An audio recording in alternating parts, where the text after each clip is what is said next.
The alarm rang through the massive station floating in deep space. Scientists and diplomats from dozens of different alien worlds stopped what they were doing and looked up with worry. The sound meant only one thing. Someone was trying to talk to them from outside their galaxy. Zethka moved his crystal body quickly across the smooth floor of the communication center. His people had been part of the Galactic Confederation for over 3,000 years. They were the experts at meeting new species and deciding if they were safe to talk to. But this signal was different from anything they had seen before. "Show me the message again," Zethka said to his assistant. A small furry creature named Plix, a hologram, appeared in the air above them. It showed a strange-looking being with smooth skin, 2 eyes, and no fur or scales. The creature stood on what looked like a metal platform inside some kind of vehicle. "Greetings from the people of Earth," the being said in a voice that somehow sounded both friendly and dangerous. "My name is Jake Morrison. I am the captain of the exploration ship Horizon's Edge. We have been listening to your radio signals for several years now and would like to meet you." Zethka felt his crystal body grow cold. This was impossible. The signals came from a star system they had marked as completely dead. Their survey. Ships had looked at that area 50 years ago and found nothing but a terrible world that could kill anything that tried to live there. "Plix, bring up the old survey data for System 2847. Zethka ordered. The small alien's claws clicked as he worked on the computer. Soon images filled the air around them. They showed a blue and green world covered in violent storms. The gravity was twice what most galactic species could survive. The atmosphere was full of a gas that would burn through most known materials. Massive chunks of ice regularly crashed into the planet from space. "The survey team called it a death world," Plix said quietly. "They said nothing could live there for more than a few minutes." But here was Jake Morrison claiming to come from that exact world. He looked healthy and calm, like he had never faced any danger in his life. "There must be a mistake," Zethka said. "Run the signal through the computers again. Check where it really came from." They ran the test 5 times. Each time, the results were the same. The signal came from the death world. Somehow, something was living there. Something that could build spaceships and talk to other worlds. The message continued. Jake Morrison smiled in a way that made Zethka's crystals rattle with fear. "We know this might be surprising to you. Our world is a bit rough around the edges. We get storms that can level cities, earthquakes that split continents, and winters that freeze everything solid, but we've learned to deal with it. We'd love to share stories about our homes and learn about yours." A bit rough around the edges? Zethka could not believe what he was hearing. This creature was describing conditions that would kill most galactic citizens in seconds, and he called it a bit rough. "Sir," Plix whispered, "what should we do?" Zethka thought for a long moment. The Confederation had rules about meeting new species. First, they had to make sure the new species was not dangerous. Second, they had to check if the new species was intelligent enough to understand galactic law. Third, they had to see if the new species could be trusted not to hurt others. But how could they test any of these things with creatures that lived on a world that would kill their test equipment? "Send a message to the High Council," Zethka finally said. "Tell them we need an emergency meeting. And make sure to include all the survey data about their world." 3 hours later, Zethka stood in the Great Council chamber. Representatives from 47 different worlds sat in their special atmosphere bubbles, each one designed to keep them alive in the station's standard environment. Some needed different gases to breathe. Others required different temperatures or gravity levels. Admiral Vorthan of the Hegemony Fleet spoke first. His people were the strongest warriors in the galaxy, but even they looked nervous. "Are we certain this is not some kind of weapon?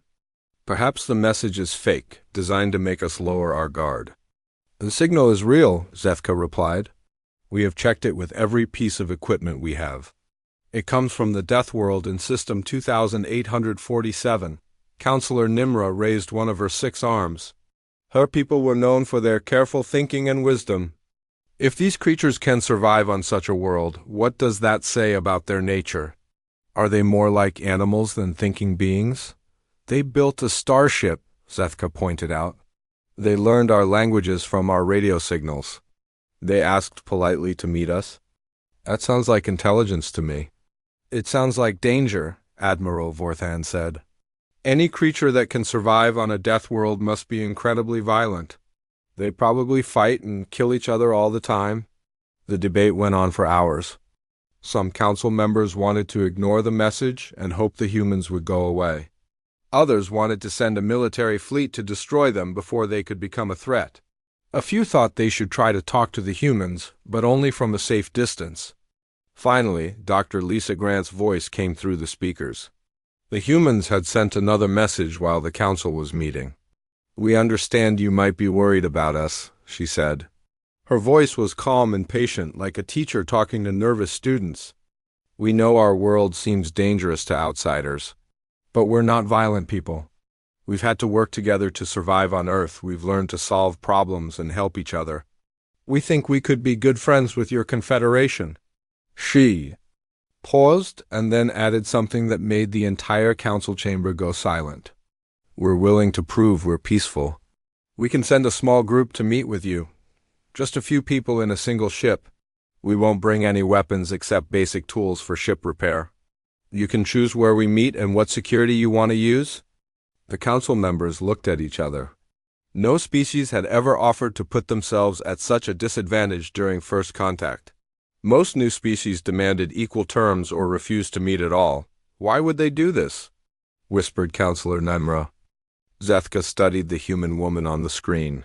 Something about her reminded him of his own people's ancient stories about heroes who faced impossible odds. There was strength in her eyes, but also kindness. "Maybe," he said slowly, "they really do just want to be friends." The vote was close, but the council finally agreed. They would meet with the humans, but only at Nexus Station, the Confederation's most secure diplomatic facility.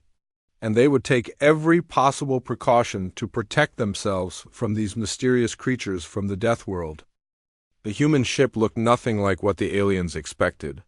Most galactic vessels were smooth and curved, designed to slip through space like fish through water. The human ship called Horizon's Edge was covered in hard angles and thick metal plates. It looked like it was built to crash through walls rather than fly between stars. Zethka watched from the observation deck as the human ship docked with Nexus Station. Around him, dozens of other aliens pressed against the windows, all wanting to see the creatures from the Death World. Security teams stood ready behind thick barriers, their weapons charged and pointing at the docking bay. "They're really coming aboard," whispered Plix, his small furry body shaking with fear. "Remember the safety protocols," Zethka announced to everyone in the room. "Stay behind the barriers at all times. If any human moves too quickly or makes threatening gestures, the security team will activate the emergency shields." The docking bay doors opened with a soft hiss. 3 figures stepped out of the human ship and into the station, the aliens watching. From above fell completely silent. Commander Ryan Blake walked first. He was tall and moved with the easy confidence of someone who had never met a challenge he could not handle. His skin was darker than the other humans, and his muscles showed clearly through his simple uniform. He looked around the docking bay like he was checking for problems, the way a warrior might study a battlefield. Behind him came Kate Phillips, carrying a large bag of tools. She was shorter than Blake, but moved with the same strange confidence. Her hands were covered in small scars, and her clothes showed signs of hard work. She looked at the alien technology around her with obvious interest, like she wanted to take it apart and see how it worked. The third human was Dr. Alex Turner. He was older than the others, with gray hair and gentle eyes. He carried what looked like scientific equipment, and he moved more carefully than his companions. But even he seemed completely comfortable in the alien environment. "Welcome to Nexus Station," Admiral Vorthan said through the speakers. His voice tried to sound strong, but Zethka could hear the worry in it. "Please move slowly and keep your hands visible at all times." Commander Blake looked up at the observation windows and smiled. That smile made every alien in the room step back from the glass. It was not a cruel smile, but it showed teeth that looked very sharp. "Thank you for having us," Blake said. "This is an amazing place you've built here." The three humans began walking through the station's corridors, following the path that had been marked for them. Security cameras tracked their every movement, and the images were sent to screens all over the station. Aliens from dozens of worlds watched in fascination and terror. "Look at how they move," Counselor Nemra said, all 6 of her arms wrapped around her body. "They're not wearing any protection suits. The gravity here should be crushing them." She was right. Nexus Station was built to accommodate most galactic species, so the gravity was set at standard level. This was comfortable for most aliens, but it was actually less than Earth's gravity. The humans barely seemed to notice. "They're probably hiding their pain," Admiral Vorthan said. "No creature can be that comfortable in alien conditions." But as they watched, Kate Phillips suddenly stopped and knelt down next to a maintenance panel. She pulled out a small tool and began examining the station's wiring. "You've got a power fluctuation in Section 7, she called out. "Want me to fix it while I'm here?" The station's chief engineer, a being made of living metal named Crix, nearly fell over in shock. How did she know about that? "Our sensors just detected that problem this morning." "She's looking at it with her bare hands," another alien whispered. "The power conduits in that section carry enough electricity to kill most of us instantly." Kate Phillips finished her work and stood up. "There you go. Should run much smoother now." She brushed dust off her hands. Like she had just finished a simple household chore, the tour continued to the diplomatic meeting room. This was where the real talks would happen.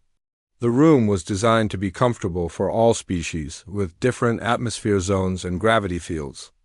The humans were supposed to use the high-gravity section that had been specially prepared for them. Instead, Dr. Turner walked directly to the standard gravity zone and sat down in a regular chair. "This is fine," he said when asked if he needed the special accommodations. "Actually, it's quite comfortable. Feels like a day at the beach." Blake and Phillips joined him in the standard zone. They looked completely relaxed, like they were sitting in their own living room instead of an alien space station.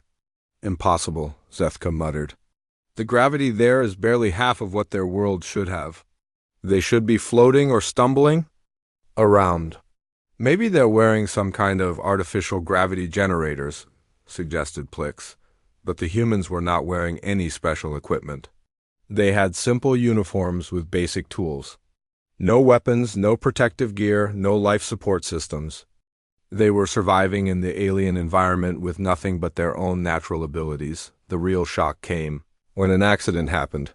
A maintenance worker in another section of the station made a mistake while fixing an air recycler. The station's gravity generators went haywire, and suddenly the meeting room was hit with gravity that was 20% higher than normal. Alarms went off everywhere. Emergency teams rushed to help the aliens who were now being crushed by the increased gravity. Counselor Nimra collapsed, unable to lift her 6 arms. Admiral Vorthan's armor began to crack under the pressure. The humans barely noticed. Blake looked around with mild interest. "Did someone adjust the gravity?" "Feels like we're back on Earth now." Philip stood up and stretched. "Actually, this is nice. I was starting to feel a bit lightheaded with the lower gravity." Dr. Turner continued reading from his tablet, completely unbothered by the change. "We can help with the repairs if you need us to," he offered calmly. It took the station's emergency teams 15 minutes to fix the gravity problem. During that time, the humans continued their conversation like nothing had happened. They even helped carry some of the injured aliens to safety, showing no signs of strain or effort. When the gravity finally returned to normal, the humans actually looked a bit disappointed. "Well, that was refreshing," Blake said. "Reminded me of morning exercises back home." Every alien in the station stared at the humans in complete silence. They had just witnessed something impossible. These creatures were not just surviving conditions that would kill most galactic citizens, they were thriving in them. They were stronger and tougher than anything the galaxy had ever seen, and they were offering to help fix the station's problems. "What are you?" Zethka whispered, though he was not sure if he wanted to know the answer. Blake looked at him with those sharp-toothed smile again. "We're just humans," he said. We come from a world that taught us to be strong, and we're very happy to meet you." The aliens realized they were not just meeting a new species. They were meeting something that might change everything they thought they knew about life in the galaxy. The emergency meeting was called at midnight station time. Admiral Vorthan stood at the center of the command room, his face grim behind his breathing mask. Around him, the Confederation's best military minds studied the data that had just arrived from the outer rim sensors. "Show them the readings," Vorthan ordered his aide. The holographic display filled the air above them. It showed a section of space that had been empty just 6 months ago. Now it was filled with thousands of dark shapes moving toward the galactic core. Each shape was massive, some as large as small moons. "The Devourer swarm," whispered General Kethra, her reptilian scales turning pale with fear. "We thought they were just stories told to frighten children." "They are very real," Vorthan replied. "And they are coming this way." Zethka felt his crystal body grow cold as he studied the data. The Devourer swarm was not just a military threat. It was the end of everything. They were creatures that consumed entire worlds, leaving nothing but empty space behind them.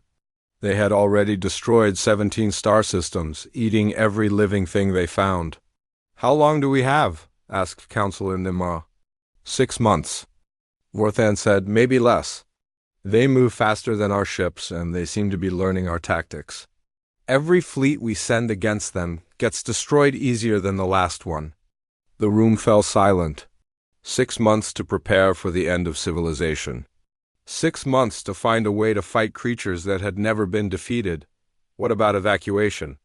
suggested Dr. Yeloneth, the Confederation's chief scientist. "We could. Move the core worlds to the far side of the galaxy." "There is no far side," Vorthan said grimly.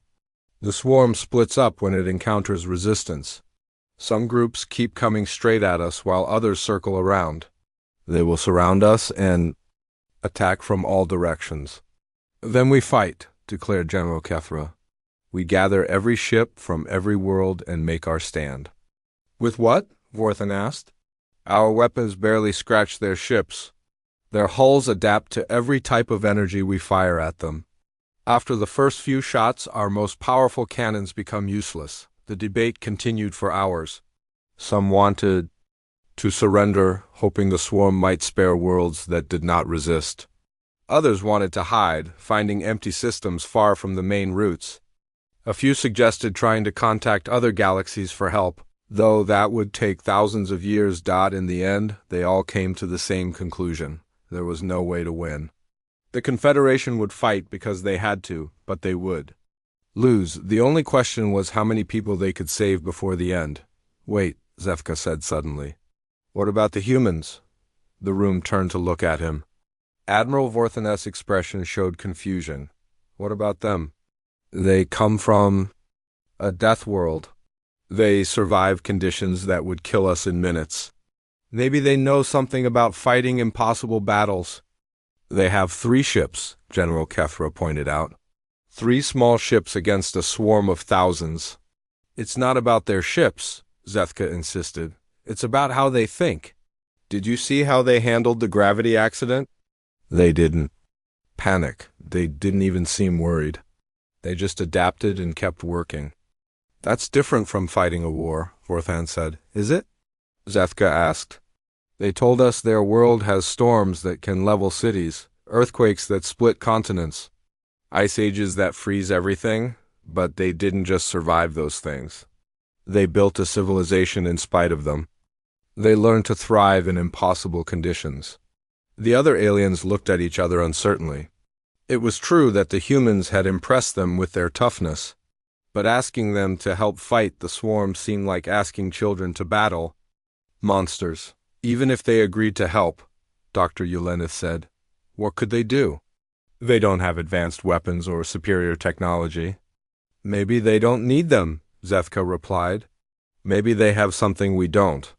Commander Blake was in the station's observation lounge when Zethka found him. The human was looking out at the stars, holding a cup of some dark liquid that smelled bitter and strong.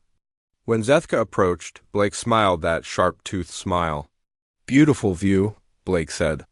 Reminds me of the night sky back home, except cleaner. Less light pollution.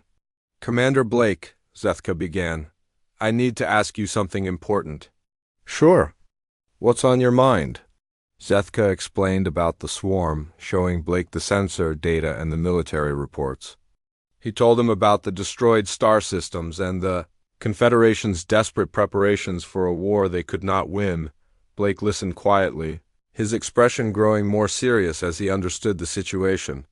When Zethka finished, the human was quiet for a long moment. So you're facing an enemy that adapts to your weapons, moves faster than your ships, and has never been defeated, Blake said finally. Yes, and they will be here in 6 months. And you want to know if humans can help. I want to know if humans would help, Zethka corrected. This isn't your fight. You just met us? Your people are safe on the other side of the galaxy? Blake took a sip of his bitter drink and stared out at the stars. You know what we call creatures like your swarm back on Earth? What? Invasive species? Things that show up in places they don't belong and try to eat everything. Blake's smile came back, but this time it looked different, sharper, more dangerous. We've gotten pretty good at dealing with invasive species over the years, but the swarm is not like anything on your world. Maybe not exactly, Blake agreed. But we've fought plenty of things that seemed impossible to beat. Ice ages, plagues, volcanoes, asteroids. Each time, we figured out a way to survive, usually by being too stubborn to give up. He finished his drink and stood up. I'll need to talk to my people back on Earth, get permission from the military leaders. But I can tell you right now what their answer will be. What? The same answer humans always give when someone asks us to help fight monsters. Blake's smile was now completely predatory. When do we start? Zethka felt something he had not experienced in months. Hope. These humans were not just tough. They were fighters. They had spent their entire evolution learning to win battles. That should have been impossible. There's something else, Blake continued. You said the swarm adapts to your weapons and tactics. That they learn from every battle. Yes, it makes them nearly impossible to defeat. Good, Blake said, and his tone made Zethka's crystals vibrate with nervous energy. That means they're predictable. Give us something to study, and we'll figure out how to break it. As Blake walked away to contact his people, Zethka realized the Confederation might actually have a chance. Not because the humans had better technology or superior numbers, but because they had something the galaxy had. Never seen before, they had experience with impossible odds. And they had never learned how to lose. The human fleet arrived 3 weeks before the swarm was expected to reach the outer systems. Admiral Vorthan watched from the command deck of his flagship as 12 human ships dropped out of hyperspace near the staging area. 12 ships. That was all Earth had sent to help save the galaxy. Are you certain this is their entire contribution? Asked General Kethra, her scaled face showing disbelief. According to their communications, yes, Vorthan replied. 12 ships and approximately 3,000 personnel. Around them, the Confederation's massive fleet stretched across space. 800 ships from 47 different worlds, representing every military vessel the galaxy could spare. The smallest Confederation destroyer was larger than the biggest human ship. Their vessels look primitive, observed Dr. Yeleneth, studying the sensor readings. Basic armor plating, simple weapon systems, no energy shields that we can detect. Maybe they're hiding their real capabilities, suggested Commander Zaxley. Or maybe they're just as foolish as they are brave, Vorthan muttered, that the human fleet moved into formation with surprising grace. Their ships were built differently than any galactic vessel. Where Confederation ships were sleek and efficient, human ships looked like they were designed for war. Every surface was covered in armor. Every weapon was built to be repaired quickly in battle. Commander Sam Rodriguez's voice came through the communications system. Confederation fleet, this is the human task force? We're ready to begin tactical planning. Understood, Vorthan replied. Please join us aboard the flagship for the final briefing. An hour later, the human commanders sat around the conference table with the Confederation's best military minds. Rodriguez was a compact man with quick eyes and calloused hands. Next to him sat Captain Beth Carter, a woman with short red hair and scars on her arms that spoke of many battles. "Show us what we're dealing with," Rodriguez said simply. The holographic display activated. Showing the approaching swarm, the bioships moved through space like a living cloud, constantly changing formation. Some were huge and slow, like floating mountains. Others were small and fast, darting between their larger companions. "They adapt to everything we throw at them," Vorthan explained. "Our energy weapons work for a few shots, then become useless. Our kinetic weapons are absorbed and turned into new biomass. They learn from every encounter." "How many have you actually fought?" Carter asked. "We've had 16 engagements with advanced scouts," General Kethra replied. "We've never won a single battle." "But you've survived 16 battles," Rodriguez pointed out. "That means you've learned something about them." "Only that they're impossible to defeat," Vorthan said. Grimly, Rodriguez and Carter exchanged a look. Then Rodriguez smiled in a way that made the aliens uncomfortable. "Admiral, with respect, you've been thinking about this wrong." "What do you mean?" "You're treating them like they're some kind of super advanced enemy, but they're not. They're just another predator species." Rodriguez leaned forward. "On Earth, we deal with predators all the time. The trick is not to fight them on their terms." "I don't understand," Vorthan said. Captain Carter activated her own display. It showed tactical diagrams that looked nothing like standard galactic warfare. "You've been trying to fight them like they're ships, but they're not ships, they're animals. Big, dangerous animals, but still animals. Animals can be herded." Rodriguez added, "They can be confused. They can be tricked into traps. And if you hit them hard enough in the right place, they can be killed." "But they adapt to our weapons," Dr. Yelenith protested. "Sure they do," Carter agreed, "but adaptation takes time. And it follows patterns. We've studied your battle reports. Every time you used the same tactic twice, they were ready for it. But what if you never used the same tactic twice?" She showed them a series of battle plans that made no sense to the aliens. Human ships would charge straight at the enemy, then suddenly scatter in random directions. They would use different weapons in each engagement, sometimes even switching weapons in the middle of a battle. "This is chaos," General Kethra said. "There's no organization, no strategy?" "Exactly," Rodriguez said with that dangerous smile. "Chaos is something they can't adapt to. How do you prepare for an enemy that doesn't follow any rules?" The next few days were spent in intensive training. The humans taught the Confederation fleets their new tactics. It was difficult. Alien military doctrine was based on careful planning, precise formations, and logical strategies. The human approach seemed to throw all of that away. "You want us to ram their ships?" Commander Zexley asked in horror. "Only if everything else fails," Rodriguez replied. "But yeah, sometimes ramming works. It's hard to adapt to something that involves total destruction of both ships." "That's suicide," Zexley protested. "Sometimes," Rodriguez agreed. "But it's also victory. And in a war like this, victory is the only thing that matters." The aliens struggled with the concepts. They had never fought wars where individual survival was less important than the mission. They had never used tactics that required throwing away careful planning in favor of pure instinct, but the humans had. They had been doing it for thousands of years. "Think of it like this," Captain Carter explained to a group of confused alien pilots. "You're not trying to win a neat, organized battle. You're trying to survive a disaster. And when disaster strikes, you don't follow the plan. You adapt, you improvise, and you keep fighting no matter what." "But how do we know what to do if we don't have a plan?" asked one pilot. "You trust your training. You trust your instincts. And you trust your team," Carter replied. "When everything goes wrong, those are the only things that matter." The real test came during the first contact with swarm scouts. 3 bioships appeared at the edge of the system, moving toward the Confederation fleet.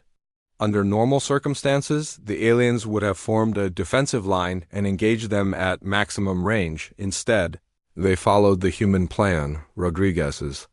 Ship charged straight at the lead bioship, firing every weapon it had. The bioship began to adapt, its hull changing to resist the energy beams. But before it could fully adapt, Rodriguez's ship suddenly veered away and Carter's ship attacked from a completely different angle with completely different weapons. The bioship tried to adapt to the new attack, but then a Confederation destroyer came in from above, using weapons the bioship had never seen before. While it was still adapting, two more human ships attacked from below. The bioship's hull flickered and changed, trying to adapt to 4 different types of weapons all at once. But it couldn't keep up. The adaptations started interfering with each other. Parts of the hull that were resistant to energy weapons became vulnerable to kinetic weapons. Areas that repelled missiles became susceptible to lasers. In less than 5 minutes, the bioship was destroyed. The second bioship lasted 3 minutes. The third one tried to retreat, but human fighters chased it down using tactics that changed every few seconds. "Impossible," whispered Admiral Vorthan as he watched. The battle reports. They destroyed 3 scout ships without losing a single vessel. "Not impossible," Rodriguez replied over the communications channel. "Just different. These creatures are used to fighting enemies that think like them. They're not used to fighting enemies that don't think at all." "What do you mean?" "I mean, we stopped thinking like generals and started thinking like survivors. And survivors will do anything to win." The Confederation fleet looked at the humans with new respect. These weren't just tough creatures from a death world. They were warriors who had learned to turn chaos into victory, and the main swarm was still coming. The main swarm arrived like a living storm. Admiral Vorthan watched from his command deck as thousands of bioships dropped out of hyperspace at the edge of the system. They moved in patterns that hurt to look at, flowing and shifting like water. "Made of nightmares, my God," whispered General Kethra. "There are so many of them." The bioships ranged in size from small fighters to massive command vessels that dwarfed even the largest Confederation battleships. At the center of the formation was something that defied description. It was part ship, part creature, part living space station.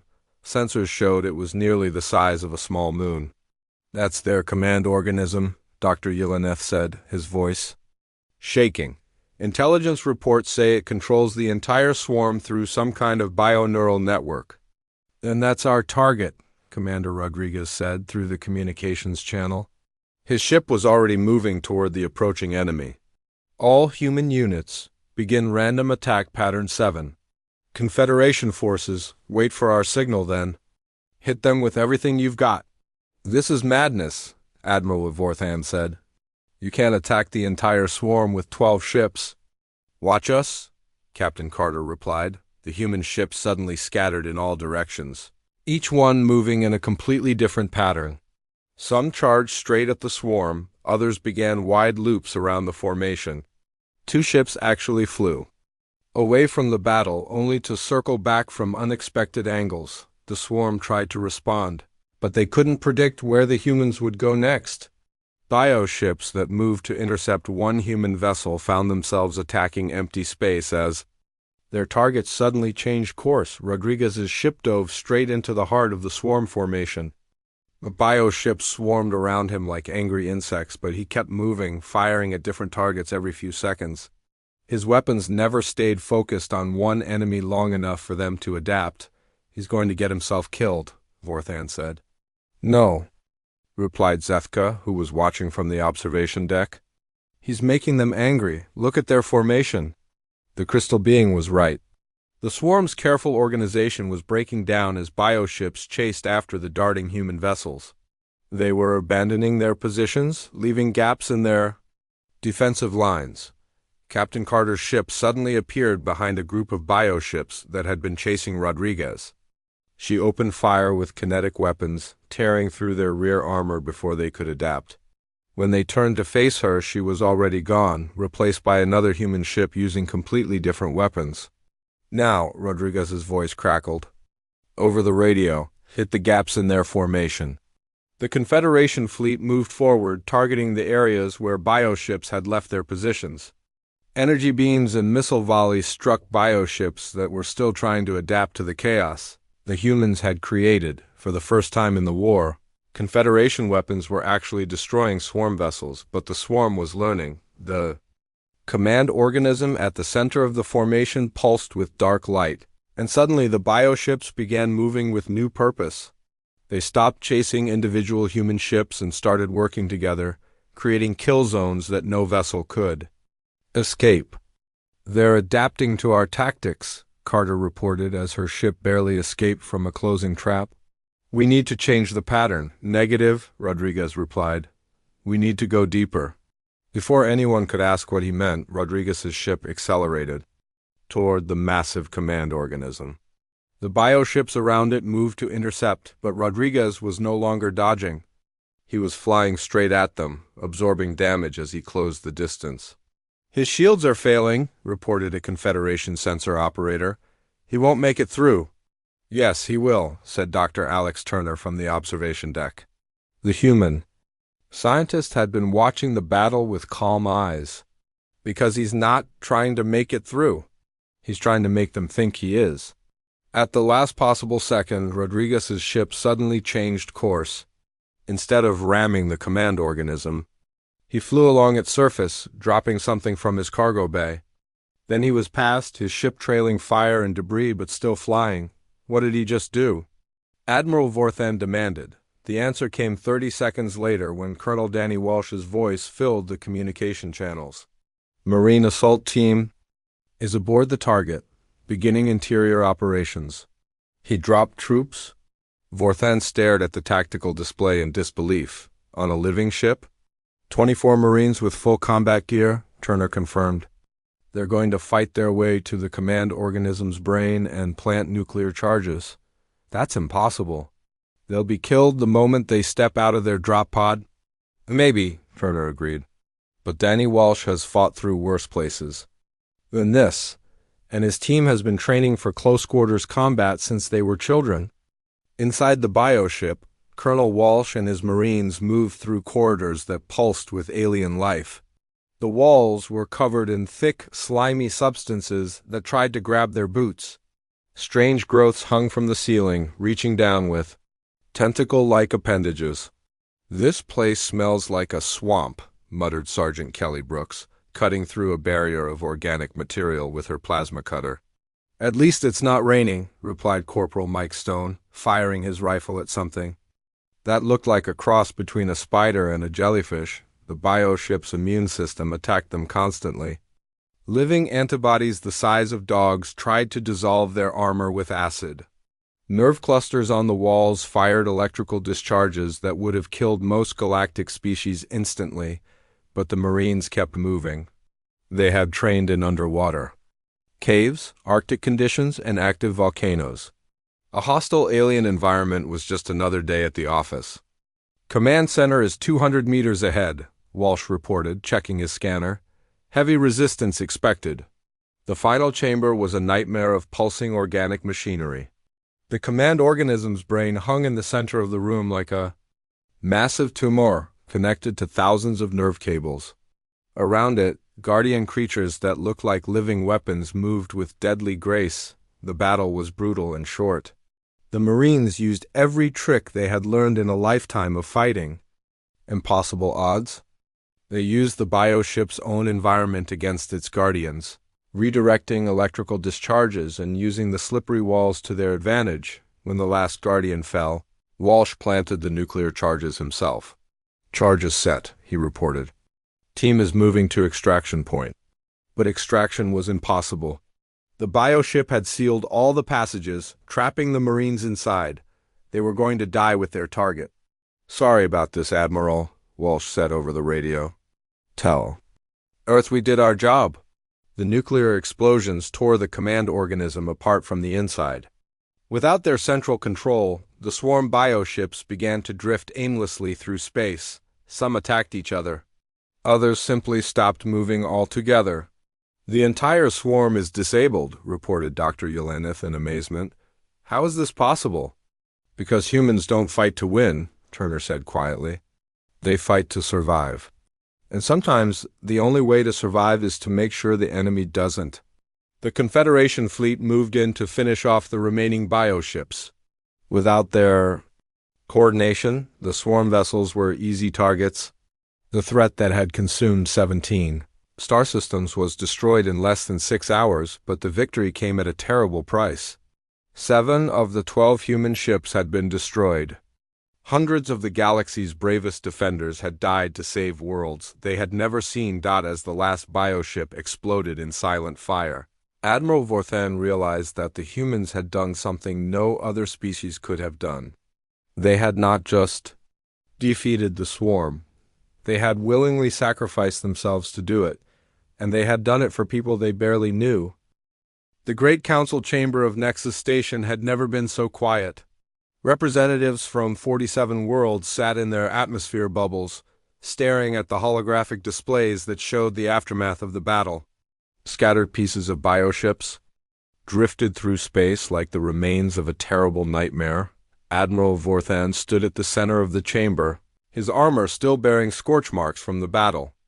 Beside him, the surviving human commanders looked tired but alert. Captain Beth Carter's red hair was singed, and Commander Sam Rodriguez had bandages covering burns on his left arm. "The final count," Vorthan announced, his voice heavy with emotion. "The Devourer swarm has been completely destroyed. No bioships survived. The threat to the galaxy has ended." A murmur ran through the chamber, but it was not the celebration that should have followed such news. Everyone knew the cost of victory. 7 human ships were lost, Vorthan continued. 812 human personnel died in the battle. They gave their lives to save worlds they had never seen for people they had never met. Zethka rose from his position in the crystal delegation. His body flickered with patterns of light that showed deep respect.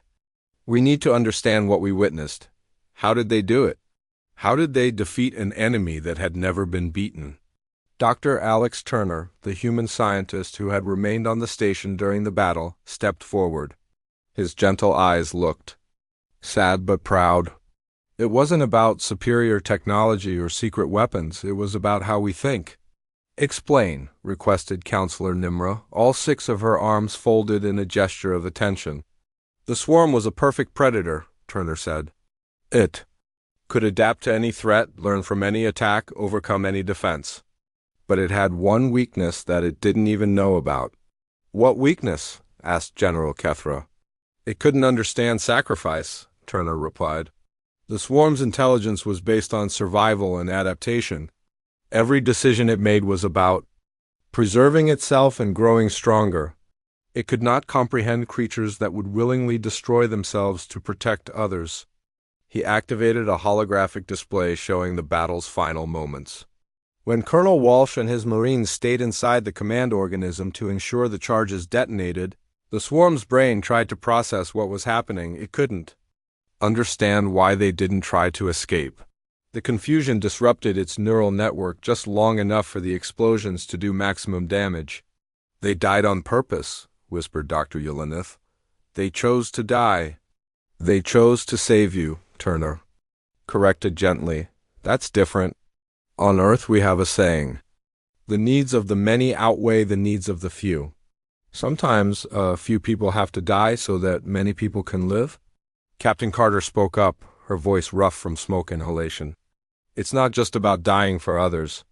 It's about never giving up. The swarm expected us to retreat when things got too dangerous. They expected us to preserve our forces and fight defensively. We did the opposite." "Your tactics made no sense," Admiral Vorthan said, but there was admiration in his voice rather than criticism. "You attacked when you should have defended. You scattered when you should have concentrated. You sacrificed valuable ships and personnel when you should have preserved them." "That's because we weren't following military logic," Rodriguez explained. "We were following survival logic. When you're fighting for your life, you don't worry about what makes sense. You worry about what works." Zethka's crystal body pulsed with understanding. "Your world taught you this. Earth made you into survivors first and everything else second?" "Exactly," Turner nodded. "We've been dealing with impossible situations for hundreds of thousands of years. Ice ages that should have killed us. Volcanoes that should have buried us. Plagues that should have wiped us out. We learn that when everything goes wrong, you don't give up. You adapt, you fight, and you find a way to win? Oh, but so many of your people died, Counselor Nimra said softly. How can you call that a victory? The humans looked at each other, and Carter answered for all of them, because everyone else lived. Billions of people across dozens of worlds are alive because 800 humans were willing to die. That's not just a victory. That's exactly what we hoped for. The silence that followed was profound. The alien representatives struggled to understand. A species that could speak of such terrible losses with pride instead of grief. What happens now? Asked Dr. Yeleneth finally. Turner smiled, and for the first time since the battle, it was a genuinely happy expression. Now we rebuild.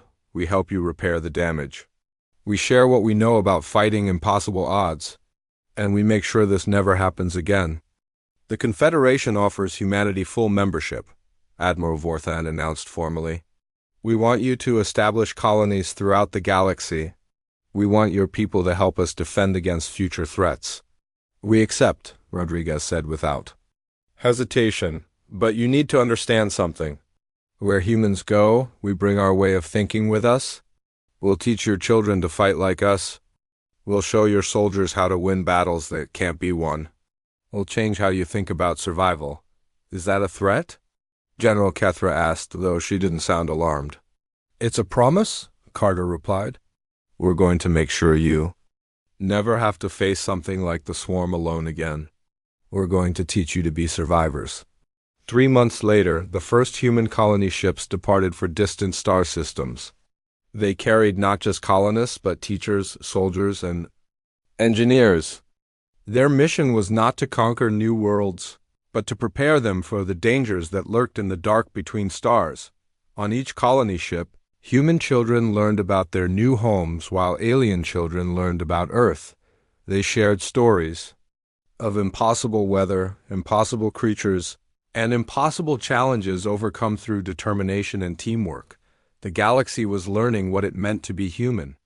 Not just the strength and toughness that came from a death world, but the spirit that refused to accept defeat. The willingness to sacrifice for others. The knowledge that sometimes winning meant being willing to lose everything.